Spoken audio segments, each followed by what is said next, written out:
नाशिकच्या रामकुंड येथील गोदा आरतीवरून रामतीर्थ सेवा समिती आणि पुरोहित संघात पुन्हा एकदा वाद निर्माण झालाय। याच विरोधामध्ये पुरोहित संघानं आक्रमकतेचं पाऊल उचललंय। या संदर्भात सध्या रामकुंड येथील पंचवटी पोलीस दाखल झालेले आहेत आणि त्यामुळे सध्या परिसरात तणावाचं वातावरण आहे। याचाच आढावा घेतला आमचे प्रतिनिधी शुभम बोडके यांनी। आपल्यासोबत काही पुरोहित संघाचे प्रतिनिधी काय सांगाल?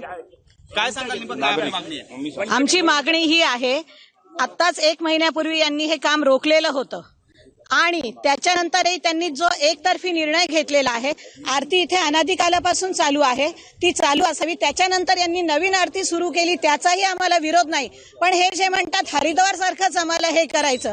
महत्वाचा मुद्दा हा गोदा घाट आणि हे जे खोदखात चालू आहे हे अहिल्याबाई होळकरांच्या ट्रस्टची ही जागा आहे आणि त्याच्या बाजूला जगन्नाथ पांडेंचा अर्धा गोदा पात्रात जागा आहे आणि 1947 स्वातंत्र्य काळानंतर भारतामध्ये जेवढी काही मंदिरं होती, जेवढी काही घाट होते, त्या घाटाला मंदिराला कुठेही डिस्टर्ब न करणे हा शासनाचा ब्रिटिश काळानंतर कोर्टाचा कायमस्वरूपीचा निर्णय असून ह्या गोदा घाटेला आज आर्किओलॉजी प्रमाणे कुठल्याही ऐतिहासिक वस्तूंना तोडफोड करणे, साधा खिळा ठोकणे हा फार मोठा गुन्हा आहे। या गोदामाईला जी वारंवार इजा करणं चालू आहे अत्यंत चुकीचं आहे। बघा, मी अखिल भारतीय धनगर समाज विकास परिषद राष्ट्रीय अध्यक्ष आहे।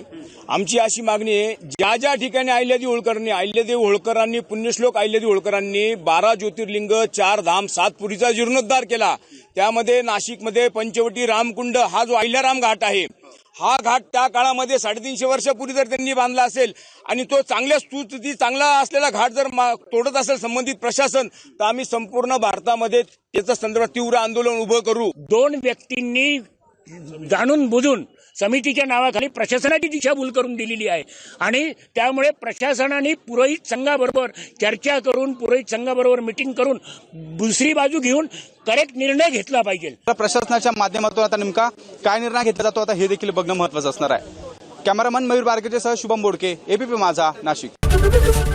एबीपी माझा, उघडा डोळे बघा नीट।